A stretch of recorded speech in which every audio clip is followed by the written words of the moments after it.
우리가 이제 살아갈 때 보면 우리 심리적으로 우리는 인생을 살아가면서 참 고난을 가급적이면 당하지 않기 위하여 많은 노력을 기울이기도 합니다.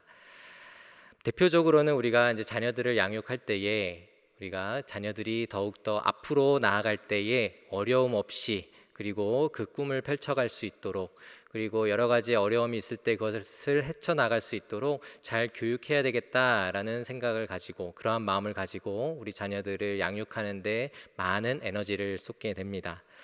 이제 심지어는 이제 입시에 있어서는 더더욱 힘을 기울여서 우리 자녀들을 교육하게 되죠. 그만큼 우리가 자녀들에게 기대하는 것은 또 자녀들에게 바라고 또한 소원하는 것은 우리 자녀들이 잘 교육을 받아서 이 세상을 잘 헤쳐나갈 수 있도록 도와주는 것, 이것이 부모로서의 역할이다라고 생각하고 그 아이들이 잘 교육을 받기를 소원하면서 아이들을 교육하게 됩니다. 우리나라의 그 교육열을 보아도 알 수 있죠. 가급적이면 정말 좋은 직장 그리고 안정적인 직장에서 살아가도록 도와주려고 많은 애를 씁니다. 우리가 IMF 시대가 지나고 나서는 각광받는 그러한 직업이 많이 있었겠지만 그 중에서도 대표적으로는 이제 공무원과 같은 안정적인 직장을 선호하게 되었죠. 그리고 그 중에 하나는 또 교사로서 공직에 있는 교사로서 또 그 일을 했을 때 그래도 안정적인 직업을 가질 수 있다라고 믿고 우리 자녀들을 또 그곳으로 진학시키기 위해 많은 에너지를 쏟기도 했습니다. 근데 최근에는 참 그런 기사를 봤습니다. 이제 점점 아이들이 줄어들고 그러다 보니 이제 학교로 진학하는 아이들이 줄어들게 되고 그만큼 선생님의 숫자가 이제 줄어들게 된 거죠. 줄어들어야만 하는 것이죠. 자, 그런 것을 보았을 때 이제는 임용고시에 합격은 하였지만 이제는 1년 동안 대기 발령 상태인 합격자들이 많다 이런 기사를 보았습니다. 우리가 과거에만 살펴보아도 이런 직업이면 괜찮아. 이제는 안정적이고 평온하게 인생을 살아갈 수 있어라고 믿고 우리 자녀들을 보냈는데 또 이러한 시대가 오는 것을 보면 시대가 바뀌어 가면서 직업에 있어서도 그전에는 안정적이고 선호하는 일이었지만 이제는 또 그런 부분에 있어서 참 어려움을 겪게 되는구나라는 것을 저희들은 알게 됩니다. 그만큼 우리에게 닥치는 여러 가지 어려움들, 우리가 많은 것들을 준비하고 대비하지만 그에 비해서 우리가 생각지 못하는 일들이 우리에게 발생하는 것을 저희는 보게 됩니다. 그만큼 당황스러울 수밖에 없는 일들인 것이죠. 그리고 고난을 피하기 위해 애썼지만 우리가 낙심하게 되는 일들, 그런 일들이 우리의 인생 가운데서 펼쳐지게 됩니다. 자, 우리가 경험했던 여러 가지 어려움들이 있겠지만 바울이 당한 어려움을 비교했을 때는 우리는 그에 비해서는 참 작은 고난이다라는 생각을 해봅니다. 바울은 우리가 복음을 전함에 있어서 바울이 여러 가지 어려움들 당한 것을 여러분들 잘 아십니다. 감옥에 갇히기도 하고요, 매를 맞기도 하고요, 그리고 비방, 여러 가지의 온갖 비방을 하는 소리를 듣기도 했습니다. 그럼에도 불구하고 바울은 낙심하지 않는다라고 오늘의 본문을 통해서 이야기하고 있습니다. 우리와는 많이 다른 반응을 보여주고 있죠. 바울이 낙심하지 않는 이유가 무엇인지를 오늘 본문을 통해서 말씀하고 있습니다. 첫 번째는 믿는 우리에게 하나님의 영광을 아는 빛을 비춰주셨기 때문에 나는 낙심하지 않는다라고 바울은 말하고 있습니다. 자, 이것에 대하여 말씀드리기에 앞서 먼저 우리 1절과 2절을 제가 한번 읽어보겠습니다. 그러므로 우리가 이 직분을 받아 긍휼하심을 입은 대로 낙심하지 아니하고 이에 숨은 부끄러움의 일을 버리고 속임으로 행하지 아니하며 하나님의 말씀을 혼잡하게 하지 아니하고 오직 진리를 나타내므로 하나님 앞에 각 사람의 양심에 대하여 스스로 추천하노라. 이렇게 말씀하고 있습니다. 저희가 4장을 읽었는데요. 3장에서는 무엇에 대하여 이야기하냐면 새 언약의 일꾼 그리고 새 언약의 직분에 대하여 이야기합니다. 율법으로 받은 모세의 직분, 그것도 영광스럽지만 우리가 예수 그리스도로 인하여서 우리에게 주어진 새 언약의 직분은 더 영광스럽다라는 것에 대한 이야기를 나눕니다. 그래서 자신은 여러 가지의 어려움들을 당하고는 있지만 그럼에도 불구하고 나는 새 언약의 직분으로서 나는 낙심하지 않는다. 직분을 가진 자로서 낙심하지 않는다라고 바울은 고백하고 있었던 것입니다. 더더욱 자기가 이제는 낙심하지 않는 이유에 대해서 좀 더 구체적으로 말하고 있는데요. 먼저는 자신이 그리스도로부터 받은 그리스도의 그 복음은 너무나도 확실한 것이었다라고 말하면서 자신은 그 복음을 위하여서 오직 진리를 나타내는 데에 진력하였다라는 것을 이 본문을 통하여서 드러내 줍니다. 자신은 결코 하지 않은 것임에도 불구하고 당하는 비방과 욕, 그리고 부끄러운 일들, 정말 그러한 소문들, 이런 것들을 감당해 나아가면서 자신은 낙심하지 않는다라고 말하는데요. 여기에서 숨은 부끄러움의 일이라고 말하고, 그리고 속임, 그리고 하나님의 말씀을 혼잡하게 하는 것, 이것에 대하여 바울은 말합니다. 나는 그렇지 않다라고 말하고 있습니다. 대체 이 숨은 부끄러움의 일과 속임, 그리고 하나님의 말씀을 혼잡하게 하는 것이 무엇인지 말씀을 드리자면, 바울에 대하여 여러 가지 헛소문이 퍼지고 있었습니다. 바울의 사도성은 사람들이 대적하는 자들이 바울의 사도성을 폄훼하고 있었습니다. 무엇 때문일까요? 말로는 사례를 받지 않는다. 나는 성도로부터 아무것도 받지 않고 나는 그저 복음 전하는 사역을 감당하고 있다라고 말을 하면서 대리인을 통하여 바울은 실제로 돈을 받고 있었다라는 그러한 소문을 퍼뜨리고 있었던 것이죠. 바울이 전한 복음은 점점 순수성을 잃어가는 것처럼, 그리고 순수성을 이미 잃어버린 것처럼 헛소문을 퍼뜨리고 있었던 것입니다. 그러면서 바울이 전하는 복음은 어떻게 된다라는 것입니까? 하나님의 말씀을 혼잡하게 하도록 만든 사람처럼 소문을 퍼뜨리고 다니는 사람들이 있었다라는 것이죠. 그럼에도 불구하고 바울은 당당하게 말합니다. 하나님 앞에서 나 스스로를 추천한다라고 말을 합니다. 그만큼 자신은 그러한 비방하는 소리를 들었지만 나는 낙심하지 않고 일어설 수 있는 것은 나는 스스로 하나님 앞에 추천한다라고 말할 수 있을 정도로 나는 순수하게 복음을 전하였다라는 것에 대한 확신을 가지고 있었기 때문이죠. 우리가 만약 이런 상황에 처해 있었다면 어떤 기분이 들었을까요? 우리에게는 먼저 불안한 마음이 들었을 것입니다. 예를 들자면 이런 것입니다. 우리가 직장에서 일을 하면서 참 우리는 열심히, 크리스천으로서 열심히 사명감을 가지고 일해야지라는 그런 마음으로 일을 합니다. 그리고 옆에 있는 동료들이 어려워하거나 또 뭔가 내가 도움을 줘야 할 것 같을 때에 그 동료들을 도와주는 일들도 우리는 기뻐하는 마음으로 하게 되죠. 이것이 바로 섬김으로 직장 생활을 하는 것입니다. 그런데 그러한 일을 나의 순수한 마음을 가지고 했음에도 불구하고 주변에서는 나를 시기하여서 이상한 소문을 내는 사람들이 있죠. 그래서 이거는 분명히 어떠한 의도가 있을 거야.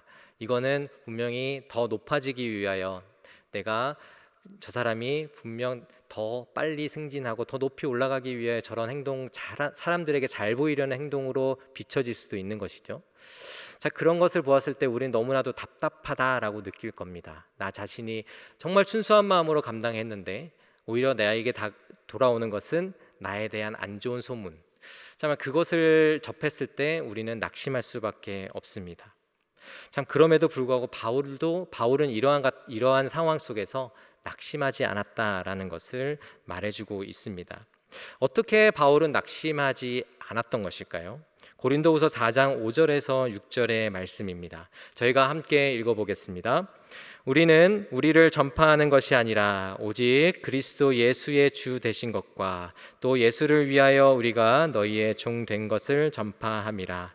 어두운 데에 빛이 비치라 말씀하셨던 그 하나님께서 예수 그리스도의 얼굴에 있는 하나님의 영광을 아는 빛을 우리 마음에 비추셨느니라. 아멘. 바울은 그리스도를 통하여서 하나님을 아는 지식이 자신에게 온전히 비춰졌다라고 말을 하고 있습니다. 다시 말하면 그리스도의 내주하심이 나에게 분명하였다, 확실하였다라는 것을 말해주고 있는 것이죠. 그리고 그리스도를 이용하여 자신이 높아지려고 하는 것이 아니라 그리스도의 주되심만을 높이기 위하여 나의 모든 것을 바쳐 사역하였다라고 말을 하는 것입니다. 하나님만이 자신의 마음과 생각을, 바울 자신의 마음과 생각을 아시기 때문에 나는 순수함으로 복음을 전하며 나는 낙심하지 않고 나아가겠다라는 선언이 바로 이 말씀인 것이죠. 바울이 이렇게 고백하면서 전제한 것은 무엇입니까? 그리스도께서 자신을 통하여 순전한 복음을 전하게 하셨고 자신을 넘어뜨리는 소문들이 있긴 하지만 그리스도께서 그리스도 자신을 드러내실 것이다. 나의 이러한 일들을 통하여 드러내실 것이다 라는 그 믿음이 밑에 전제되어 있는 것이죠. 우리는 살아가면서 흔들릴 때도 있지만 우리 위기 앞에서 담대할 때도 있습니다. 언제 담대해집니까? 하나님의 임재하심이 우리 가운데 가득하였을 때, 하나님이 우리 가운데 말씀으로 또한 기도하는 가운데 하나님의 뜻을 비춰주셨을 때 우리의 마음에 충만함으로 담대하게 여러 가지 낙심할 수 있는 상황 속에서 힘을 얻고 나아가게 되죠. 때로는 우리가 지금의 상황을 하나님이 해결해 주실까라는 의심이 들 때도 있었겠지만 때로는 하나님의 충만하심을 내가 경험할 때에는 그런 것이 의심이 아니라 이제는 확신을 가지고 담대함으로 우리가 기도하면서 나아갈 수 있게 됩니다. 제가 올해 좀 경험했던 일인데요. 어떻게 보면 되게 드라마틱하고 막 극적인 일은 아니지만 저와 아내가 좀 그 마음 졸이고 어떻게 해야 되지 하는 그런 걱정하는 좀 일들이 있었습니다. 이제 우리에게는 이제 사는 곳 이것이 되게 중요하잖아요. 그리고 저희는 이제 세입자로서 이제 집에서 살아갑니다. 근데 이제 여러 가지 환경이 있을 수가 있어요. 여러 가지 시끄러운 소음도 있기도 했고 그런 불편함도 있기도 했지만 그래도 감사하게 저희들이 살아가고 있었습니다. 근데 제가 이제 상가 건물에서 살고 있는데요. 1층에 이제 그 카페에서 이제 음식점으로 업종이 변경이 되었습니다. 그러다 보니까 이제 주방에서 나아가는 냄새를 이제 바깥으로 뽑아내야 되잖아요. 근데 그것을 이제 환풍기를 계속해서 이제 영업하는 동안 내내 트는 거죠. 근데 그게 옥상, 저희 집이 꼭대기층인데 그 위에 옥상에 모터가 달려 있어서 그것이 많이 진동을 많이 일으켜서 밤에도 자기가 참 어려운, 특히 만나 새벽 기도회가 있거나 그러면 참 잠을 자는데 시끄러워서 잠을 잘 수 없는 그런 때가 있었습니다. 어떻게 보면 그 새로 이제 개업하신 사장님에게 이것을 좀 철거를 해달라, 이걸 어떻게 개선해달라 요구를 하고 싶은 마음도 너무나도 컸는데 한편으로는 이게 돈과 관련된 문제이고 그리고 창업했으니 거기에 돈을 투자했고 또 더 돈이 들어간다라고 생각하면 그것을 하는 걸 좀 꺼려하진 않을까라는 좀 걱정하는 마음이 너무나 컸습니다. 만약에 이것이 해결되지 않는다면 우리는 어디로 가야 하지? 다른 데로 이건 도무지 내가 1년 내내 이런 소리를 들으면서 살아갈 수 없을 것 같은데 어떻게 하지라는 걱정이 너무나도 컸습니다. 그래서 언제 이야기하지 계속 망설이다가 이제는 결국 말은 해야 되겠다라는 생각이 들었습니다. 근데 저희가 말을 하면서도 참 잘 안 되거나 의도치 않게 일이 다른 곳으로 흘러버리면 내가 원하지 않는 길로 어떻게 보면 그 방향이 틀어지면 어떻게 될까라는 걱정이 너무나도 컸습니다. 그때 이제 제가 아내하고 이렇게 얘기를 했습니다. 우리가 이제 가서 사장님한테 말을 하기 전에 우리가 하나님께 정말 솔직하게 정말 하나님께 기도하고 우리 내려가서 한번 잘 얘기를 해보자라고 하고 저희가 내려갔습니다. 자, 그때는 참 늘 떨리는 마음으로 이 사장님은 좋으신 분일까? 아니면은 막 이런 데서 있어서 나는 적극적으로 원하지 않는다. 내가 굳이 돈을 들여 살 필요 없다라고 하고 거부하시는 사장님일까? 되게 조마조마하면서 내려갔습니다. 근데 이제 가서 이야기했을 때 의외로 굉장히 그 사장님이 이제 그걸 이제 받아들여 주시는 거예요. 동의해 주시는 거예요. 그래서 우리가 정말 기도하고 정말 걱정하고 정말 어떻게 해야 될까? 정말 이렇게 되면 나중에 우리의 집은 어디로 이사를 가야지? 요즘에 부동산도 되게 어렵다고 하는데 이런 여러 가지 걱정들이 있었지만 정말 하나님께서 우리에게 정말 기도 별것 아닌 것 같은 그러한 기도 제목 하나 가지고도 정말 하나님께서 내가 걱정했던 것들이 모두 사라지게 만드는 정말 하나님이 정말 큰 일을 행하셨구나라는 것을 경험하게 됐습니다. 어떻게 보면 되게 별것 아닌 것처럼도 여겨질 수 있지만 그것이 우리 가정 가운데 하나님이 여전히 살아계시고 정말 작은 기도 하나도 하나님이 응답하시는 분이시구나라는 것을 통해서 참 저희에게는 너무나도 큰 기쁨의 시간이었습니다. 참 우리에게는 참 여러 가지의 인생에 있어서 다양한 일들이 있죠. 자, 그곳에서 우리는 어떻게 살아가야 하는가? 우리가 우리 가운데 함께 하시고 우리를 주관하시는 분이 하나님이시다라는 것을 믿고 큰 것이든 작은 것이든 우리가 낙심하지 않고 주께 기도하며 나아가는 것, 이것이 크리스천의 삶인 줄 믿습니다. 정말 그러한 삶을 살아갈 때에 정말 더욱더 우리 가운데 하나님께서 빛을 비춰주시고 주님을 드러내 주실 줄 믿습니다. 좀 우리가 이 말씀에서 빛을 비춘다라는 것의 의미가 무엇인가 이것에 대해서 좀 한번 생각해 봐야 합니다. 세번역 성경인데요. 고린도후서 4장 6절. 제가 읽어드리겠습니다. 어둠 속에 빛이 비쳐라 하고 말씀하신 하나님께서 우리의 마음속을 비추셔서 예수 그리스도의 얼굴에 나타난 하나님의 영광을 아는 지식의 빛을 우리에게 주셨습니다. 이렇게 말을 하고 있습니다. 개역 개정판에서는 조금 아리송하고 이게 무슨 뜻인지라고 싶은 생각이 들겠지만, 이 세번역 성경의 내용을 보면 하나님의 영광을 아는 지식, 그 지식을 우리에게 비춰주셨다라고 말을 하는 것을 보았을 때, 단순히 빛을 비춰주셨다라는 것이 아니라 하나님을 알게 해주셨구나, 바울이 그 하나님을 알게 하는 지식이 너무나도 분명하고 확실하여서 나는 낙심하지 않는다라고 말을 할 수 있었구나라는 것을 저희들이 알 수가 있습니다. 바로 전능하신 하나님께서 자신에게 비추어 알게 하신 것이 너무나도 확실하고 분명하기에, 대적들이 나를 넘어뜨리게 하는, 낙심하게 하는 그러한 일들이 있지만 나는 낙심하지 않는다, 그럼에도 불구하고 나는 낙심하지 않는다라고 바울은 고백하고 있습니다. 낙심되는 상황 속에서도 그리스도를 아는 우리에게 복음의 지식을 비추어 주셔서 삶의 중심이 되게 하신 그 그리스도를 의지하며 바라보며 나아가시는 우리 성도님들 되시기를 주님의 이름으로 축복합니다. 두 번째로는 질그릇인 우리에게 복음의 보배를 주신 것, 그 자체가 하나님의 능력이기 때문에 나는 낙심하지 않는다라고 말을 하고 있습니다. 고린도후서 4장 7절 말씀입니다. 함께 읽겠습니다. 우리가 이 보배를 질그릇에 가졌으니 이는 심히 큰 능력은 하나님께 있고 우리에게 있지 아니함을 알게 하려 함이라. 아멘. 바울은 보배를 질그릇에 가졌다라고 말을 하고 있습니다. 보배는 무엇을 말합니까? 쉽게 말하면 보석이고, 그리고 그것은 무엇을 의미하고 있습니까? 복음을 이야기하는 것이죠. 더 구체적으로 말씀드리면 그리스도에게 나타난 하나님의 영광을 아는 지식, 우리가 그 하나님을 알게 됐던 것, 알게 된 그 지식, 그것이 바로 보배다라고 말을 하고 있습니다. 그런데 왜 질그릇에 가졌다라고 말을 하고 있는 것일까요? 여러분들 질그릇 하면 어떤 이미지를 떠올리십니까? 깨끗하지 않은 그릇의 어떤 이미지를 떠올릴 수 있죠. 그리고 천한 그릇의 이미지를 떠올릴 수 있습니다. 그리고 쉽게 깨지는 그릇의 이미지를 떠올릴 수도 있겠죠. 그런 질그릇 같은 자들이 바로 우리다라는 것을 바울이 비유하고 있는 겁니다. 질그릇과 보배, 어떻게 보면 보석이라고 했을 때요, 질그릇과 보석 어떻게 잘 어울리는 이미지인가요? 이제 구멍난 옷을 입은 사람이 다이아몬드 목걸이를 하고 있다라고 했어요. 여러분들 어떻게 생각하십니까? 저거는 분명히 가짜일 것 같다라고 생각하지 않으실까요? 분명 구멍나고 초라한 옷을 입은 사람이 보석이 주렁주렁 달린 목걸이를 한다 했을 때 우리는 그 이미지가 서로 맞지 않는다라고 우리는 생각합니다.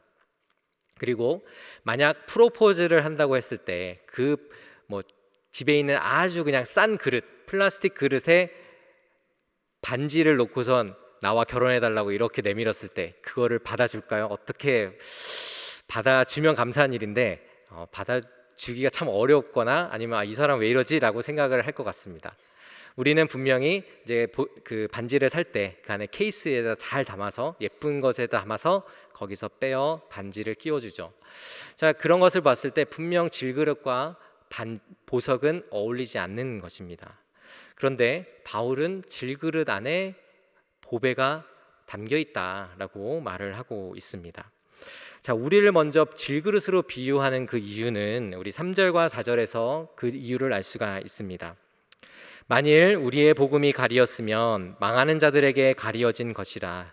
그 중에 이 세상의 신이 믿지 아니하는 자들의 마음을 혼미하게 하여 그리스도의 영광의 복음의 강체가 비치지 못하게 함이니 그리스도는 하나님의 형상이니라. 이렇게 말씀하고 있습니다. 우리는 본래 망하는 자들이죠. 망하는 자들에게는 보배가 보배로 보이지 않습니다. 그저 그냥 돌덩이 하나, 작은 돌덩이로밖에 보이지 않습니다. 보배로 보이지 않는 이유는 세상의 신이 마음을 혼미하게 했기 때문이죠. 우리가 예수 그리스도를 알기 전에 우리의 모습이 바로 이러합니다. 망하는 자들이었고요, 보배가 보배인지 모르고 살아가는 자들이었고, 그리고 우리의 마음은 혼미하여서 예수 그리스도를 알아볼 수 없는 자들이었습니다. 그렇기에 바울은 우리는 질그릇 같은 되게 귀한 그릇이 아니라 질그릇 같은 존재다라는 것을 비유해 이야기해주고 있는 것이죠. 마치 우리가 비행기를 타고 하늘을 구름을 뚫고 하늘로 올라갔을 때야 비로소 그 빛이 보이듯이, 그리고 우리가 구름 밑에 있을 때는 그 빛이 무엇인지도 알지 못하는 것처럼 우리는 절대로 알 수 없는 그 복음, 그 복음의 지식이 이제는 하나님께서 비춰주신 그 지식의 빛으로서 우리에게 비춰주셨기 때문에 이제는 그것이 보배로서 우리의 질그릇에 담겼다라고 바울은 비유하고 있는 것입니다. 절대 불가능한 일을 가능하게 하는 그 일을 하나님께서 행하시는데, 그것을 어떻게 표현하고 있냐 하면 심히 큰 능력으로 이야기하고 있습니다. 그 심히 큰 능력이 하나님께 있다, 그 있음을 알게 하려고 질그릇에 보배를 주셨다라고 바울은 말하고 있습니다. 우리는 신앙생활을 하다 보면 그리스도를 믿고 또한 그리스도를 알아가는 일이 굉장히 쉬운 일이라고 저희들은 생각하면서 살아가요. 워낙 이제는 익숙한 생활이기 때문에 대단한 일이 아닌 것처럼도 생각을 합니다.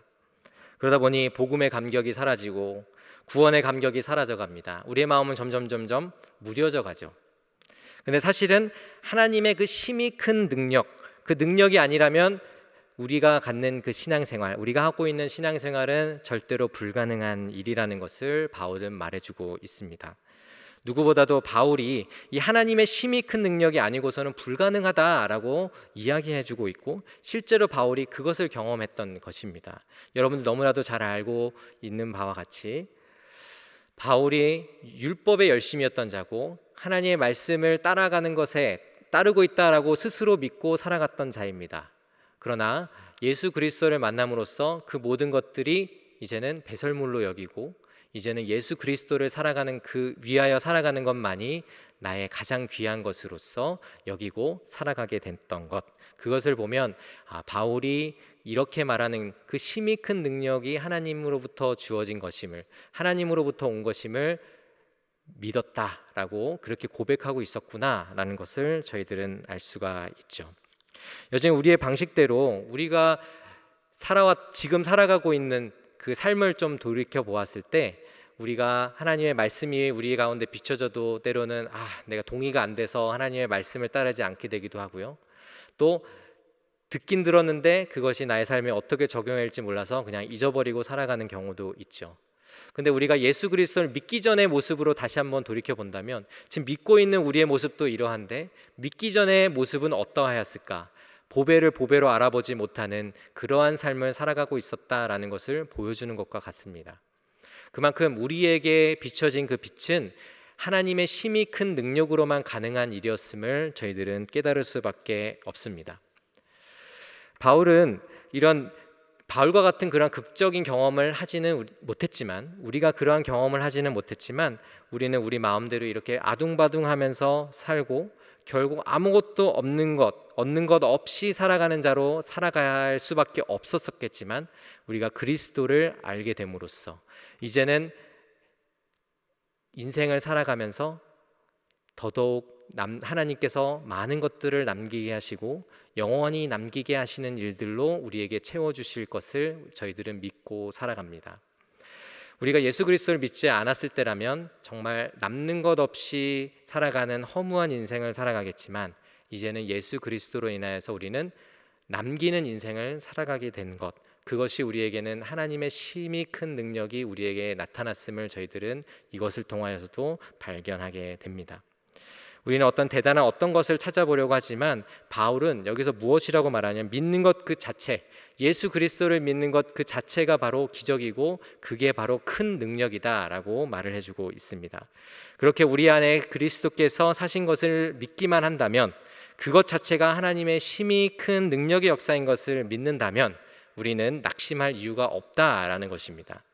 어두웠던 질그릇 같은 우리에게 복음의 빛을 비추신 그 하나님의 역사를 다시 한번 생각하면서 살아계신 예수 그리스도가 함께 하실 것을 믿고 낙심하지 않고 더욱더 담대히 나아가는 우리 성도님들 되시기를 주님의 이름으로 축복합니다.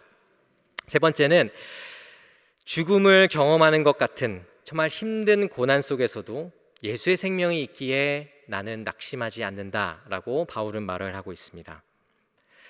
8절부터 11절까지의 말씀 제가 읽어드리겠습니다.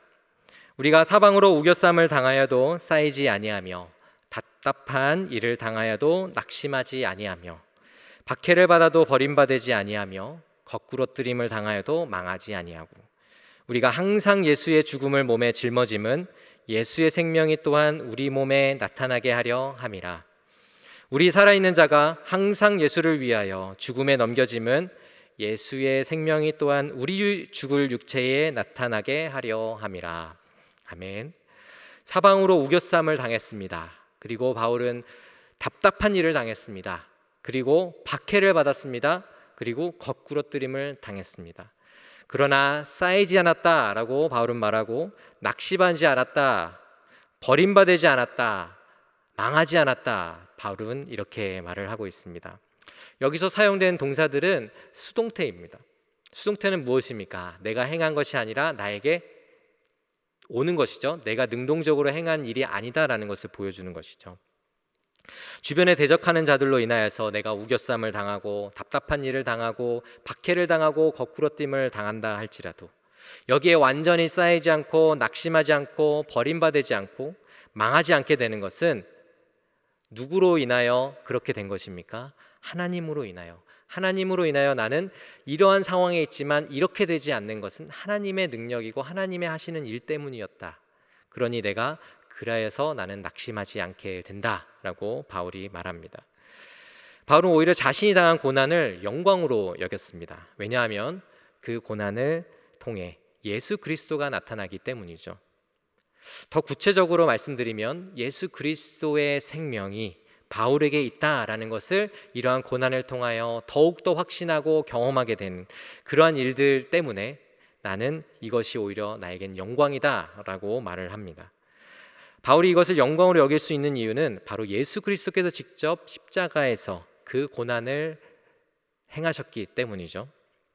9절에 박해를 받아도 버림받지 아니하며 라고 하는 그 표현에서 이 버림바라고 하는 그 단어는 예수 그리스도께서 십자가에 달리시고 죽으시기 전에 하나님께 이렇게 고백했던 내용의 단어와 같습니다. 나의 하나님 어찌하여 나를 버리셨나이까 라고 외치는 그 말에서 사용된 그 단어가 바로 위에서 버림받지 아니하며 할 때 그 버리다라는 거에 같은 단어입니다. 여기서 말하는 그 바울이 말하는 버림받지 않는다라는 것은 완전히 버림받지 않는다라고 말하는 것입니다. 우리가 살아가다 보면 완전히 망할 것 같은 그러한 상황처럼 느껴진다 할지라도 완전히 그렇게 되지 않는다라고 바울은 확신 있게 말하고 있는 것이죠. 우리는 하나님의 말씀과 그 인도하심에 따라 살아가는 것을 소망하면서도 우리의 인생을 통해서 좀 많이 두려워하는 것도 사실입니다. 정말 버림받지 않는 것일까? 정말 망하지 않는 거 맞을까? 라는 생각을 하게도 되죠. 바울은 자신 있게 어려움이 있었다는 것을 인정하면서도 그 가운데서도 완전히 망하지 않는다라고 확신합니다. 왜냐하면 예수 그리스도의 생명이 성령 하나님의 역사가 자신 가운데 있음을 경험했고 경험하고 있기 때문입니다. 제가 알고 있는 이제 예전에 함께 교회 공동체 안에서 교제했던 어떤 청년부의 리더의 이야기를 제가 듣게 되었었습니다. 그 친구는 금융 어떤 투자사에 일을 하고 있었던 친구였는데요. 그 회사에 취업하기 전에 참 취업이 되지 않아서 참 어려움 속에 있었습니다. 근데 특세를 통하여서 참 큰 은혜를 받아서 정말 비록 지금 현 상황에서는 취업이 되지 않고 있지만 내가 집에 좀 머물러 있으면서 계속해서 설교 말씀을 듣고 더욱더 말씀을 읽고 하면서 더욱더 하나님과 깊은 교제를 이제 가지게 되고 하나님을 인격적으로 만나게 됨으로써 그 주님을 더욱더 사모하면서 그 삶을 살아가게 되었습니다. 그래서 하나님께서 또 인도해 주셔서 이제 금융투자사에 이제 일을 하게 됐는데 이제 계약직으로 일을 하게 되었습니다. 이제 열심히 크리스천으로서 이제 열심히 일하고 기쁜 마음으로 일을 하고 있었는데 그때 이제 상사와 좀 관계가 안 좋았었습니다. 아무래도 이제 우리가 요즘 시대에 이제 뭐 인터넷을 봐도 그렇고 뭐 계약직, 정규직 막 이런 거에 대한 이야기들을 많이 보지 않습니까? 그러니까 그만큼 어떻게 보면 굉장히 좀 불안한 직업이다라고도 생각이 들 수는 있었겠지만 정말 거기에서 정말 기쁨으로 감당하고 있었는데 상사와 관계가 좋지 않다 보니 어떻게 보면 빨리 이 회사를 그만두고 다른 데로 옮기던가 뭐 그만두던가 하는 그런 갈등도 가질 법도 합니다. 그러는 중에 지금 갈등 관계에 있던 어떤 상사보다 높으신 분이 이제 다른 외국계 회사로 이제 스카웃이 되며 가면서 그 친구를 부른 거예요. 그래서 같이 일을 하자라고 이야기했습니다. 참 이런 상황에서는 어떤 게 맞는 걸까요? 같이 하나님이 나를 여기서 탈출시켜 주시는구나, 감사합니다 하고 그 회사로 가겠죠. 근데 그 친구는 지금 현재 상사와 갈등 관계에 있음에도 불구하고 그 회사에 머물기로 했습니다. 왜냐하면 그곳에 머무는 것이 이제 내가 주님께서 나에게 이 직장에 보내신 것을 확신하고 있고 좀 하나님께서 뭐 특별히 나에게 이런 다른 이직을 하는 마음을 좀 주시거나 그러지는 않으셨기 때문에 이제 그 직장에 머물기로 하고 그 스카웃 되신 분의 제안을 거절했습니다. 자, 어떻게 보면 이런 상황에서 탈출해야 되는데 얼마나 힘들까라는 생각, 나라면 탈출했을 텐데 이런 생각을 할 텐데 그 친구는 그냥 그곳에 머무는기로 작정을 했습니다. 그러면서 회사의 일들을 좀 어렵게 감당하고 있었습니다. 그러고 나서 이제 시간이 지났습니다. 1년, 2년이 지난 후에 다시 그곳에서 콜이 온 거예요. 그 회사에서. 근데 그때 이제 자신이 이제 가야 할 때인 것 같다라는 그 마음이 있어서 이제는 가기로 마음을 먹었을 때 그때 놀랍게 갈등을 하고 있었던 서로 그 관계가 좀 안 좋았던 그 상사가 그 친구를 그 회사로 추천을 해줬다라고 합니다. 어떻게 보면 참 우리는 여러 가지 어려움 속에 있다면 우리는 그곳을 어떻게 해서든 벗어나기 위해 막 몸부림을 칩니다. 거기서 기회가 된다면 다른 곳으로 막 옮기려고 하는 그러한 기회를 엿보기도 하죠. 하지만 때로는 하나님께서 정말 그런 낙심할 만한 상황, 나를 어렵게 하는 상황, 그런 상황에 있을 때에 어떤 경우에는 하나님께서 그 자리에 머물게 하실 때도 있다라는 것을 저는 이 친구를 통해서 보게 되었습니다. 분명 하나님이 그 자리로 보내주신 것을 확신하고 있다면 하나님이 그곳에서 끝까지 낙심하지 않고 주님을 의지하면서 나아가는 것, 그것이 하나님이 원하시는 것이었구나라는 것을 확신한다면 그 자리에 머무르는 것도 하나님의 또한 은혜이며 지혜이다라는 것을 참 그 친구를 통해서 봅니다. 마치 바울도 마찬가지인 것 같습니다. 정말 여러 가지의 어려운 상황들이 정말 나를 힘들게 하고 이것을 벗어나고 싶고 어떻게 보면 그 교회를 벗어나고 싶은 마음이 있었겠지만 바울은 그 가운데서 낙심하지 않고 꿋꿋하게 그 복음을 전하는 일을 힘쓰며 나아갔습니다. 하나님께서 원하시는 것이 이것이었기에 그리고 나에게 분명한 지식을 하나님을 아는 지식을 비춰주셨고 내 안에 예수 그리스도의 생명이 있음을 나는 확신하기에 나는 이곳에서 낙심하지 않고 나에게 주어진 일을 감당하겠습니다 라고 결단하고 그 자리를 지켰습니다. 참 우리가 당하는 일 앞에 우리가 하게 되는 여러 가지의 생각과 행동까지 우리 주님은 아십니다. 하지만 현재 처한 상황이 하나님의 뜻 가운데 허락된 것이라면 바울이 예수의 생명이 또한 우리 몸에 나타나게 하려 함이라 이렇게 고백한 것처럼 예수의 생명이 또한 우리 죽을 육체에 나타나게 하려 함이라 이렇게 고백한 것처럼 예수 그리스도께서 우리를 살리시고 낙심하지 않게 붙잡아 주실 줄 믿고 정말 그 자리 가운데서 우리 주님과 함께 동행하는 우리 성도님들 되시기를 주님의 이름으로 축복합니다. 말씀을 정리하겠습니다. 하나님께서 우리에게 하나님의 영광을 아는 빛을 비춰 주셨습니다. 그리고 예수 그리스도의 주되심을 깨닫게 해 주셨습니다. 그래서 우리의 믿음이 흔들릴 정도의 낙심이 되는 상황이라 하더라도 낙심하지 않게 우리를 붙잡아 주십니다. 또한 질그릇 같은 연약한 우리에게 힘이 큰 능력으로 주신 그 보배, 그 복음이라는 그 보배를 간직하게 하여 주셨습니다. 우리에게 비춰진 그 복음의 빛이 하나님의 큰 능력인 것을 우리가 깨닫고 정말 그것을 붙잡고 저희들이 함께 나아가기를 소망합니다. 그리스도께서 정말 우리 가운데 생명으로서 계시고 우리가 고난 중에 있다 할지라도 낙심하지 않고 우리 주님을 바라볼 때 예수 그리스도의 생명이 더욱더 우리 가운데 나타나서 더욱 주님과 더욱더 기쁨의 동행 그리고 담대함의 동행 그리고 더욱더 감사함의 동행이 우리의 삶 가운데 넘쳐나기를 주님의 이름으로 축복합니다.